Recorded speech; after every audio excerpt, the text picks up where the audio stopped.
Football में और बाकी स्पोर्ट्स में एक वर्ड बहुत ज्यादा ओवर यूज होता है जो है अनबिलीवेबल। हर चीज के लिए अनबिलीवेबल बोला जाता है। यार ये प्लेयर ने कैसा गोल मारा है, अनबिलीवेबल। इस टीम ने उस टीम को हरा दिया, अनबिलीवेबल। ऐसा कुछ हो गया जो हमने नहीं सोचा था, ये टीम कैसे ये ट्रॉफी जीत गई, अनबिलीवेबल। बट इस चीज को एक्सप्लेन करने के लिए और कोई दूसरा वर्ड ही नहीं है जो बार्सिलोना और हांसी फ्लिक कर रहे हैं अभी इस समय। अनबिलीवेबल। जिस तरीके से 2 मैचेस में लगातार, पहले बायर्न म्यूनिख को, फिर रियल मैड्रिड को, और रियल मैड्रिड के होम में जाके, सैंटियागो बर्नाबाउ में जाके, 15 टाइम यूरोपियन चैंपियंस के घर में जाके, best team in the world के घर में जाके उनको चांटा मार के आ गए, 4-0 से हरा दिया। आई थिंक इससे ज्यादा खतरनाक स्टेटमेंट नहीं हो सकता बार्सिलोना की तरफ से। And we are not only back, we are the best team in Europe. और वो जो डोमिनेशन दिखता था हमको पहले बार्सिलोना का, जब पेप ग्वार्डियोला की बार्सिलोना थी, उसके बाद जब नेमार, सुआरेज वगैरह आए, वो बार्सिलोना जो इस तरीके से डोमिनेट करती थी लीग को, जिस तरीके से उनके सामने कोई भी अपोनेंट होता था मैटर ही नहीं करता था, स्टीम रोल करके उनको निकल जाते थे। उसी तरीके से कुछ शुरुआत हुई है इस सीजन की, और इस नई बार्सिलोना के एक नए चैप्टर का आगाज हुआ है हांसी फ्लिक के अंडर। क्या ही बोलना मतलब इस परफॉर्मेंस के बारे में, specially that second half performance real Madrid के अगेंस्ट बार्सिलोना का इस एल क्लासिको में। तो देखिए, पहली बात तो इस एल क्लासिको, ये पहला एल क्लासिको था इस सीजन का, ला लीगा सीजन का पहला एल क्लासिको है ये। 6 पॉइंटर था प्रॉपर, और एक स्टेटमेंट देने का अवसर था दोनों ही टीमों के पास, बिकॉज दोनों ही टीमों से बहुत ज्यादा एक नैरेटिव अटैच्ड है। आई डोंट थिंक सो कोई एक्सपेक्ट कर रहा था कि जिस तरीके से हांसी फ्लिक ने स्टार्ट किया है इस सीजन को, और जिस तरीके से उन्होंने इतने यंगस्टर्स को इंटीग्रेट करके एक बहुत ही बेहतरीन टीम बना दी है, जो आउटपुट वो निकलवा रहे हैं अपने अटैकर्स का, जिस तरीके से free flowing goal scoring machine बन गई है बार्सिलोना, ये आई थिंक बहुत ज्यादा लोगों ने एक्सपेक्ट नहीं किया होगा। क्योंकि जो लास्ट मैनेजरियल टेन्योर था हांसी फ्लिक का, जहां पर वो जर्मनी की कोच थे, तो जर्मनी के लिए उन्होंने कुछ खास किया नहीं था। जर्मनी के साथ उनका स्टिंट बहुत अच्छा रहा नहीं था। आई वुड से कि डिसअपॉइंट ही किया रादर उन्होंने। 2022 फीफा वर्ल्ड कप जिस तरीके से जर्मनी का गया था, तो आई डोंट थिंक सो कि बहुत यहां पर उम्मीदें लगी थी उस लिहाज से कि एकदम से आके, मतलब ये तो पता ही था हमको कि यार देखो Hansi Flick is a good manager. Bayern Munich के साथ इतने सारे टाइटल्स उन्होंने जीते। आप डिबेट कर सकते हैं, थोड़ा सा हो सकता है आप शायद फेलियर की तरह देखें हांसी फ्लिक का जो समय था एज द जर्मनी मैनेजर, वहां से आके इतनी जल्दी उन्होंने चीजें चेंज कर दी। आई डोंट थिंक सो ये किसी ने देखा होगा। But truth of the matter is कि हांसी फ्लिक आए हैं और उड़ा के रख दिया है सबको, ला लीगा को, चैंपियंस लीग को, बायर्न म्यूनिख को, रियल मैड्रिड को। और आज भी कुछ ऐसा ही हुआ। एक बेहतरीन टैक्टिशियन एट वर्क हमको देखने को मिल रहा है इस समय हांसी फ्लिक के रूप में। तो सबसे पहले तो देखिए, मैच शुरू हुआ तो हम सब जो भी भारत में थे और मैच देखने की कोशिश कर रहे थे, तो फर्स्ट हाफ तो देखिए पूरा इसी चीज में ही निकल गया, फिगर आउट करने में कि कैसे मैच को देखें। और आई थिंक 15-20 मिनट प्रॉपर एक फियास्को चल रहा था। किसी का GXR चल रहा था, किसी का GXR नहीं चल रहा था। दूसरे लिंक्स पे देखने की कोशिश कर रहे थे, कुछ चल रहे थे, कुछ नहीं चल रहे थे। तो उसी ऊंच नीच, उसी भसड़ में ही निकल गए पहले 20-22 मिनट। तो मैं तो ज्यादा ढंग से देख पाया नहीं 20-22 मिनट, बट उसके बाद जब थोड़ा सेटल हुआ मामला और हम मैच देख पाए, तो पहले 45 मिनट्स मैं कहूंगा एक बास्केटबॉल गेम की तरह चल रहा था प्रॉपर मैच। चुआमेनी का गेम बहुत अच्छा जा रहा था, जिस तरीके से वो एक आप कह सकते हैं क्वार्टरबैक की तरह ऑपरेट कर रहे थे। डिफेंसिवली उनका गेम बहुत सॉलिड था, पासेस भी पिंग कर रहे थे। लेकिन बार्सिलोना की जैसे हाई लाइन की बहुत ज्यादा हम बात करते हैं, अगेन बहुत परफेक्ट गेम प्लान। फिर से 1-2 बार हुआ भी कि एम्बापे निकले, थ्रू ऑन गोल थे, जूड बेलिंगम को एक चांस मिला, एम्बापे ने तो एक गोल भी स्कोर कर दिया था, बट सारे ही चांसेस वो ऑफसाइड थे। तो बार्सिलोना बैक करती है अपने आप को, हाई लाइन को मेंटेन करेंगे, एंड दे वांट ओपोनेंट्स कि आप आओ, आप अपना शेप कॉम्प्रोमाइज करो, लालच लो, जो हम आपको लालच दे रहे हैं ना। Try to release your wide players, try to release your forwards, और बाकी अगर आपसे गलती होती है, प्रेस इतना अग्रेसिव है, बॉल छीन के रिसाइकिल करके हम अपना अटैक शुरू कर देंगे। लेकिन जैसा मैंने कहा, चुआमेनी कामाविंगा का परफॉर्मेंस काफी सही था। मिडफील्ड अच्छी ऑपरेट कर रही थी रियल मैड्रिड की। दोनों ही टीमों को हाफ चांसेस और ठीक ठाक चांसेस मिले, बट आई वुड नॉट से कि जितना मैंने देखा फर्स्ट हाफ बहुत ज्यादा टेस्ट किया हो दोनों ही टीमों ने कीपर को। और जहां पे रियल मैड्रिड को, जैसा मैंने कहा, चांसेस मिल रहे थे तो ऑफसाइड हो रहे थे। तो दोनों टीमों का जिस तरीके से गेम प्लान वो चाह रहे थे एग्जीक्यूट हुआ वो प्रॉपरली। एंड आई थिंक दोनों ही टीमों में से आप नहीं कह सकते कि एक टीम ने खराब खेला है, दूसरी टीम ने बहुत अच्छा खेला। अब देखिए, सेकंड हाफ की यहाँ पर शुरुआत होती है और एक टैक्टिकल स्विच जो करते हैं हांसी फ्लिक, जैसा मैंने कहा एक बहुत बढ़िया टैक्टिशियन है वो, और गेम जो मेरे हिसाब से, इन माय ओपिनियन, जहां पे बदला वो था कि फर्मीन लोपेस को हटाया जाता है और फ्रैंकी डियोंग को लाया जाता है। अब फ्रैंकी डियोंग की जो खास बात है वो ये है कि वो आके गेम को स्लो कर देते हैं, जिससे क्या होता है, एक कामनेस आती है, एक सेंस ऑफ कंट्रोल आता है मिडफील्ड में, जिसके कारण पेड्री और ज्यादा अप टॉप जाके खेलते हैं, क्लोजर टू फ्रंट लाइन जाके वो खेलने लगते हैं, क्योंकि अब रिस्पॉन्सिबिलिटी फ्रैंकी के पास आ गई है कंट्रोल करने के लिए पेस मिडफील्ड का। जिसकी वजह से आप ये भी देखते हैं कि मार्क कसाडो को अब ज्यादा वरी नहीं करना है डिफेंसिव ड्यूटीज पे,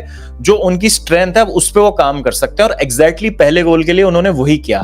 he was adventurous on the ball. जैसे ही उनको स्पेस दिखा, जैसे ही एक ब्रीच दिखा उनको मैड्रिड की बैक लाइन पे, वहां पे उन्होंने बॉल पिंग की, Lewandowski brilliantly through on goal, और बहुत ही बढ़िया फिनिश किया यहाँ रॉबर्ट लेवेंडोस्की ने, और क्रेडिट उनको देना होगा क्योंकि जिस तरीके के उनको चांसेस मिल रहे हैं और जिस तरीके से वो फिनिश कर रहे हैं, he is been absolutely ruthless in front of the goal. और ये चीज बार्सिलोना लास्ट सीजन भी कहीं ना कहीं मिस कर रही थी, और एक तरफ जहां लग रहा था कि यार लेवेंडोस्की इतना इनफेक्टिव हो गए लास्ट सीजन, और बिल्कुल भी अब ऐसा लग रहा है कि उनके पास कुछ नहीं बचा है कंट्रीब्यूट करने के लिए, रिवाइव कर दिया है उनको हांसी फ्लिक ने। और अगर आप हांसी फ्लिक को देखेंगे ट्रेडिशनली भी, बायर्न म्यूनिख की अगर हम टीम की बात करें तो वहां पे भी बहुत क्रेजी नंबर थे उस बायर्न टीम के, जो सेक्सटपल जीता था जिस बायर्न टीम ने 2019-20 सीजन में, और उसके बाद भी अगर आप देखें जिस तरीके से 2 सीजन में उन्होंने मैनेज किया था बायर्न म्यूनिख को, तो बहुत ज्यादा गोल स्कोर करती थी वो Bayern Munich team. Crazy numbers थे लेवेंडोस्की के। वो वाला सीजन था हांसी फ्लिक के अंडर लेवेंडोस्की का, जहां पर बैलन डोर को कैंसिल कर दिया गया था वो कोविड के चक्कर में,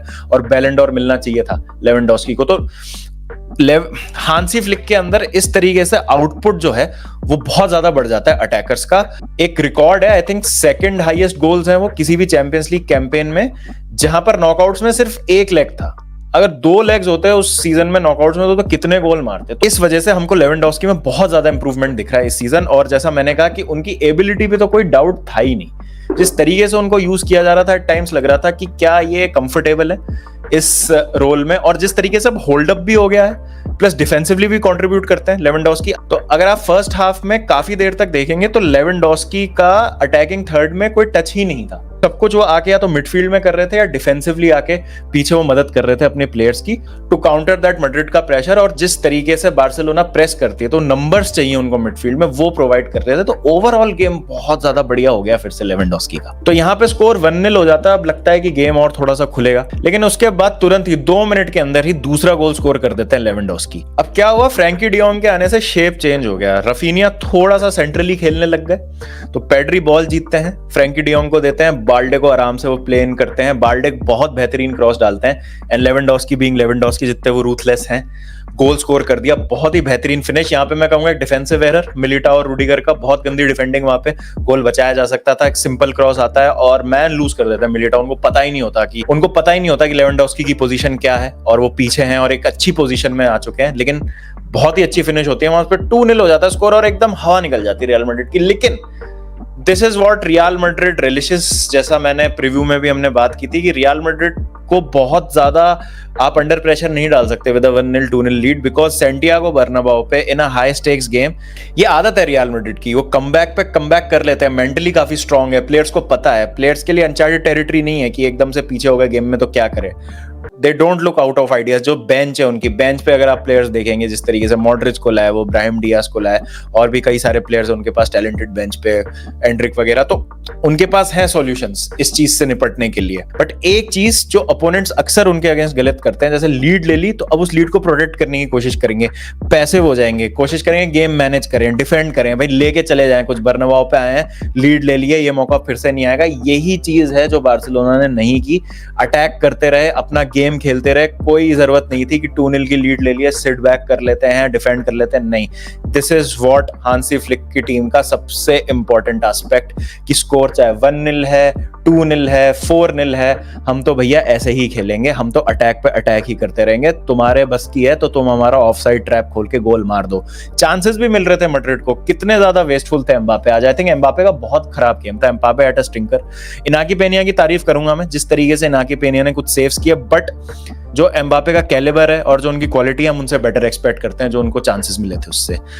जूल्स कुंडे अगेन ब्रिलियंट, जिस तरीके से विनीशियस को उन्होंने कॉम्बैट किया, जिस तरीके से विनीशियस को टैकल किया। और ऐसा नहीं है बैटल हमने पहली बार देखी है, आई थिंक जूल्स कुंडे versus Vinicius is always an intense battle, और नॉट ओनली विनीशियस, एम्बापे के अगेंस्ट भी बहुत अच्छी तरीके से उन्होंने मैनेज किया सब कुछ। तो स्कोर 2-0 हो गया और फिर ऐसा लग रहा था कि अब बिल्कुल हवा निकल गई है रियल मैड्रिड की। और फिर थोड़ा बहुत भी जो डिफेंस में एश्योरेंस थी और मिडफील्ड में आप कंट्रोल देख रहे थे चुआमेनी के होने की वजह से, अब क्योंकि उनके पास कोई चारा बचा नहीं है तो they have to put on the great man Luka Modric. Luka Modric ने इतनी बार, अनगिनत बार ऐसी सिचुएशन से मैच निकाल के दिए। आई वुड से कि आने के बाद भी अच्छे चांसेस बनाए थे लूका मॉड्रिच ने। बेलिंगम को एक चांस मिला था जो टच बहुत खराब हो गया था, एम्बापे को फिर एक फ्री किक पे, आई रिमेंबर, एक सेट पीस अपॉर्चुनिटी पे ही वाज इन बिहाइंड जो बार्सिलोना की बैक लाइन थी, चांस मिला उनको बट वो टचेस खराब हो रहे थे, ब्लॉक हो रहे थे शॉट्स, हाफ चांसेस मिल रहे थे बट कन्वर्ट नहीं कर पाए रियल मैड्रिड उनको। मॉड्रिच ने अपना पूरा काम किया बट आप कॉम्प्रोमाइज कर देते हैं उस सिक्योरिटी पे जो मिडफील्ड में आपको मिलती है। चुआमेनी चले जाते हैं, there is no enforcer midfield में, ब्राहिम डियाज भी आते हैं, कामाविंगा को भी सब्स्टिट्यूट कर दिया जाता है। फिर उसके बाद तो बिल्कुल खोल के ही रख दिया मिडफील्ड और डिफेंस को बार्सिलोना ने। जो मैं रूथलेस फिनिशिंग की बात कर रहा हूँ वो लमीन यमाल के गोल से पर्सोनिफाई होती है। एक तो मैं लमीन यमाल की बात नहीं करना चाहता, मैं ला मासिया की बात करना चाहता हूँ। ला मासिया देखिए एक ऐसी एकेडमी है, एक ऐसी चीज है ला मासिया जो एक बहुत यूनिक चीज करती है जो आपको और कहीं देखने को नहीं मिलेगी। जैसे क्या होता है जब एक प्लेयर प्रोफेशनल फुटबॉलर बन रहा होता है तो उसमें एबिलिटी होती है, उसमें टैलेंट होता है, उसको धीरे धीरे तराशा जाता है, उसको होन किया जाता है, नर्चर किया जाता है, फिर वो अलग अलग जगहों पे खेलता है, एक्सपीरियंस गेन करता है, 4-5 साल का एक्सपीरियंस लेता है। फिर जब वो अगर डिसेंट फुटबॉलर है, अच्छे लेवल पे खेल लिया है, तो 23-24 साल की उम्र में आपको उससे वो मैच्योरिटी देखने को मिलती है, वो एक्सपीरियंस देखने को मिलता है कि हाँ यार ये प्लेयर है, एक यूथ सिस्टम से निकला, या हो सकता है 2-3 जगह खेला अपनी यूथ फुटबॉल, लोन वगैरह पे गया, या उसी टीम के यूथ सिस्टम में थोड़ा और डेवलप हुआ, सीनियर टीम में आया, कप गेम्स खेला, उसके बाद जाके धीरे धीरे इंटीग्रेट होके अलग अलग ऑपोजिशंस के अंडर, अलग अलग मैनेजर्स के अंडर उसने सारे ट्रिक्स ऑफ ट्रेड सीख लिए हैं और अब जाके उसमें वो मैच्योरिटी आ गई है। और अब फर्क नहीं पड़ता कि कोई भी वो मैच खेल रहा हो, कुछ भी कर रहा हो, अब उसकी डिसीजन मेकिंग एकदम सही है और काफी अच्छा खेल रहा है वो एक डिसेंट लेवल पे। तो ये मोस्ट ऑफ द फुटबॉलर्स की ट्रेजेक्टरी होती है जनरली, जो हम देखते हैं कि अलग अलग जगह खेला, अलग अलग एनवायरनमेंट में खेला और ऐसे धीरे धीरे करके उसने एक्सपीरियंस गेन किया। ला मासिया से जो ग्रेजुएट होके सीधा फर्स्ट टीम में आते हैं बार्सिलोना की प्लेयर्स, उनमें एक अलग तरीके की मैच्योरिटी दिखती है आपको। ऐसा लगता है इनको देख के कि यार ये 5-6 साल से बड़े लेवल पे एक्सपीरियंस, मतलब टॉप लेवल पे एक्सपीरियंस लेके आ रहे हैं और पता नहीं कब से ये 5-6 साल से फुटबॉल खेल रहे हैं। पाओ कुबार्सी की मैं बात करूं, जैसे यमाल की मैं बात करते करते इस टॉपिक पे आ गया, यमाल का आप गोल देख लीजिए जो फिनिश की यमाल ने। पाओ कुबार्सी को देखो यार, कैसा प्लेयर है वो, लगता ही नहीं है 17-18 साल का सेंटर बैक है, सेंटर बैक इतना यंग। तो ये क्रेडिट है इनकी एकेडमी को। और इस पे मैंने एक डिटेल्ड वीडियो भी बनाया हुआ है, लिंक आपके स्क्रीन पे फ्लैश हो रहा होगा अगर आप देखना चाहते हैं कि क्यों ला मासिया से सीजन आफ्टर सीजन इतने वर्ल्ड क्लास प्लेयर्स, इतने बेहतरीन प्लेयर्स निकलते हैं। तो it's not just a coincidence. एक बात होती है ना कि ला मासिया तो बचा लेती है हमेशा बार्सिलोना को, they get lucky, no they are not lucky, इनको बनाया जाता है, एक फैक्ट्री है La Masia, there is a philosophy in place, एक सर्टेन स्टाइल ऑफ फुटबॉल है जिसके अंदर रेडी किया जाता है इन प्लेयर्स को, जिनको सिखाया जाता है बहुत यंग एज से कि आपको कैसे खेलना है, क्या करना है। अलेजांद्रो बाल्डे, मार्क कसाडो, आप देखिए बर्नाल को इंजरी हुई, कसाडो कम्स इन, यमाल की मैंने बात की है, आपके बेंच पे गावी है, 4-0 स्कोर हो रहा है और गावी जैसा प्लेयर आ रहा है। मतलब हम मैड्रिड की बेंच स्ट्रेंथ की बात करते हैं, बार्सिलोना की बेंच स्ट्रेंथ देखिए आप, एक ला मासिया ग्रेजुएट बेहतरीन है, एंड पेड्री लास पाल्मास से आए हैं, 1 मिलियन में उनको खरीदा है, लेकिन I think he is the best signing जो बार्सिलोना ने की है पिछले इतने सालों में। मतलब बहुत ही ज्यादा जल्दी और इतना सब कुछ सही तरीके से फिट बैठ गया बार्सिलोना के लिए, काबिल तारीफ है। और चौथे गोल के लिए तो बोलने के लिए कुछ जरूरत ही नहीं है, Raphinha I think is the most improved player. Last जो मैंने बात की थी बायर्न वाले मैच के बाद रफीनिया के लिए, आई थिंक उससे ज्यादा कुछ अलग है नहीं मेरे पास बोलने के लिए रफीनिया के लिए। But overall I think it was a brilliant game और मैड्रिड बच गई भाई। ये मैच 6-0 7-0 कुछ भी हो सकता था। लेवेंडोस्की की हैट्रिक हो सकती थी, 4 गोल मार सकते थे लेवेंडोस्की, ओपन गोल था, पोल पे मार दिया, वरना 5-0 6-0 फिर से हो जाता बर्नाबाओ पे। और Muktesh is on a golden run भाई, मतलब जो बोल रहा है बंदा सही हो रहा है भाई। और 5-0 उसने प्रिडिक्शन दी थी, वो हो सकती थी सच, और लेवेंडोस्की की हैट्रिक भी हो जाती, 2 चीजें बोली थी भाई उसने। और तो ये मैं एक बात कह रहा हूँ कि इतना जो यंग और टैलेंटेड स्क्वाड है बार्सिलोना का, उसको इतनी जल्दी इतनी अच्छी फुटबॉल खिला दी हांसी फ्लिक ने। अनबिलीवेबल है ये। और हांसी फ्लिक द टैक्टिशियन की मैं इसलिए तारीफ कर रहा हूं क्योंकि उनको समझ आ गया। तो फर्मीन लोपेस क्योंकि इनफेक्टिव लग रहे थे प्रेस में फर्स्ट हाफ में, हटाते हैं उनको, गेम में कामनेस और थोड़ा सा कंट्रोल लाने के लिए और ज्यादा फ्रैंकी डियोंग को लाते हैं, बिकॉज इंटेंसिटी मैच कर रही थी मैड्रिड की। अगर आप फर्स्ट हाफ देखेंगे तो काफी इवन लगेगा आपको। एक टैक्टिकल स्विच किया हांसी फ्लिक ने, फ्रैंकी डाल दिया फर्मीन लोपेस की जगह, और पूरी मिडफील्ड और बैकलाइन खोल के रख दी रियल मैड्रिड की। That is what great coaches do, छोटे छोटे tactical switches. Even Danny Olmo जब आए बाद में तो भी बहुत डेंजरस लग रहा था, और डैनी ओल्मो भी एक ला मासिया ग्रेजुएट है, देखिए आप। तो डैनी ओल्मो भी जब आया तब बहुत ज्यादा डेंजरस लग रही थी बार्सिलोना, तो खैर खत्म ही हो चुका था मैच जब तक 3-0 4-0 पे तो मैड्रिड का कोई भी टीम कम बैक नहीं कर सकती, और मैड्रिड से ऊपर तो खैर कोई टीम ही नहीं है। तो ये एक बहुत बड़ा कॉम्प्लीमेंट है बार्सिलोना के लिए कि बेस्ट टीम जिसने अभी इतने सारे चैंपियंस लीग टाइटल्स जीते हैं, बैलन डोर मिलने वाला है इस टीम के एक प्लेयर को थोड़े दिनों में, उस टीम के अगेंस्ट ऐसी परफॉर्मेंस देना काबिल तारीफ है। रियल मैड्रिड के लिए I think food for thought है। अब देखिए रियल मैड्रिड एक ऐसी टीम है जो इस सीजन मुझे नहीं लगता कि tactically have been very good, very astute. कुछ मोमेंट्स पे उनके इंडिविजुअल प्लेयर्स ने उनको बेल आउट किया है, क्वालिटी इतनी है वो होगा ही, that will obviously come in to play. But वो अगर आप एक बार्सिलोना जैसी टीम के अगेंस्ट करने की कोशिश करते हैं और बस आप ये सोचेंगे कि नहीं टैक्टिकली ठीक है जो भी है चल रहा है चलने दो, फर्स्ट हाफ में आई थिंक कैंसिल आउट कर रहे थे दोनों मैनेजर्स एक दूसरे को। बट अगर आपके पास प्लान बी नहीं है और आप सिर्फ अपने एम्बापे, विनीशियस, वेलवर्डे, बेलिंगम इनकी ब्रिलियंस पे रिलाय करेंगे तो हो सकता है कुछ मैचेस में आपको इस तरीके की हार का भी सामना करना पड़े। Mbappe has to take some responsibility now because he is amongst the best players in the world. Vinicius is the best player in the world. मतलब प्रूफ है अब तो, बैलन डोर जीत जाएंगे विनीशियस। तो ऐसे मैचेस में आई थिंक इन प्लेयर्स को थोड़ा सा स्टेप अप करना पड़ेगा।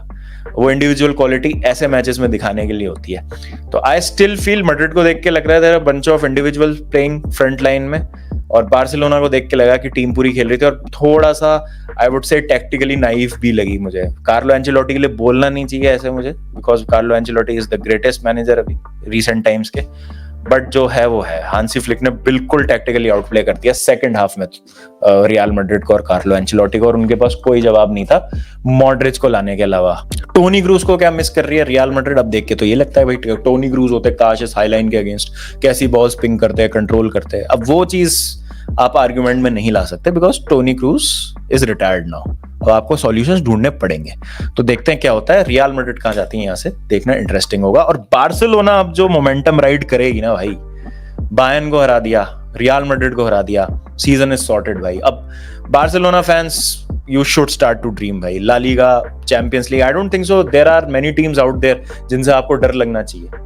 अगर luck of the draw Barca को फेवर कर गया थोड़ा सा चैंपियंस लीग नॉकआउट्स में, तो मैं तो बार्सिलोना को देखता हूं कि they can go all the way. मैं बहुत सरप्राइज्ड हूंगा अगर हांसी फ्लिक इस ग्रुप ऑफ प्लेयर्स से कुछ सिग्निफिकेंट नहीं जीतते हैं। तो मेरे हिसाब से इस सीजन की बात नहीं कर रहा हूं मैं, जितना भी मतलब इस सीजन नेक्स्ट सीजन तक तो और खतरनाक हो जाएगी ये team. But I feel this Barcelona team will win something big definitely, if not immediately but for sure definitely. बहुत तगड़ी टीम है, बहुत सही सिस्टम है। अब ये देखना होगा कि कितना ये इंटेंसिटी को कीप अप कर पाते हैं। इंजरीज का मैं भी पॉइंट नहीं लाऊंगा बिकॉज इंजरीज को भी मैनेज कर लेंगे जिस तरीके का टैलेंट है इनके पास ऑलरेडी। इतनी इंजरीज ऑलरेडी हैं टीम में, अभी तो रोनाल्ड अराहो को आना बाकी है, क्रिस्टियनसन को आना बाकी है, वो टीम में अपनी जगह कैसे बनाएंगे। गावी, मैं जैसे कह रहा हूँ कि गावी जैसा प्लेयर जो इतना इंपॉर्टेंट प्लेयर था बार्सिलोना के लिए लास्ट सीजन तक, when he is out of action due to an injury, Bernal is out of action due to injury, जिसने इतना ज्यादा इंप्रेस किया था। कसाडो आ जाते हैं, Pedri is taking responsibility, Frenkie de Jong has just come in, फर्मीन Lopez ने इतना अच्छा खेला, ओलंपिक्स में भी इतना अच्छा परफॉर्म किया था। डेप्थ तो बहुत ज्यादा है, अकेडमी नहीं लाके दे दी है प्लेयर की, जरूरत ही नहीं है बाहर जाके कुछ करने की। ला मासिया वाला वीडियो आप मेरा जरूर चेकआउट कीजिएगा। तो आपकी क्या राय है इस पे, please do let me know in the comment section.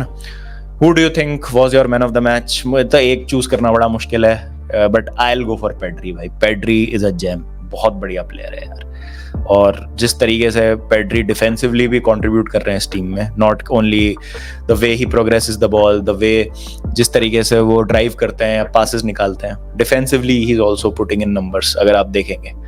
तो आप बताइएगा आपका मैन ऑफ द मैच कौन है। आज रात को चेल्सी न्यूकासल का मैच है तो उसका वॉच अलॉन्ग करेंगे। हो सकता है दोस्तों मैं लेट हो जाऊं, फर्स्ट हाफ का वॉच अलॉन्ग ना कर पाऊं, बट सेकंड हाफ में डेफिनेटली आ जाऊंगा। आज हमारा एक बॉक्स क्रिकेट का टूर्नामेंट है, हमारे जो स्कूल के कुछ एलुमनाई हैं उन्होंने एक टूर्नामेंट ऑर्गेनाइज कराया, तो अगर हमारी टीम टूर्नामेंट के फाइनल तक पहुंच गई तो हो सकता है फर्स्ट हाफ मिस हो जाए, बट सेकंड हाफ तक मैं डेफिनेटली आ जाऊंगा। और उसके बाद आर्सेनल लिवरपूल भी है, इंटर यूवेंटस भी है, उन सारे मैचों पे भी अपन नजर रखेंगे। तो देखते हैं क्या होता है। तो आपके जो भी थॉट्स हैं बताइए कमेंट सेक्शन में। मिलता हूं शाम को आपसे, जब तक सेलिब्रेट कीजिए बार्सिलोना फैंस इस विन को। ये आपका मोमेंट है। Go out, have fun, and I will see you soon. Take care everyone, piece.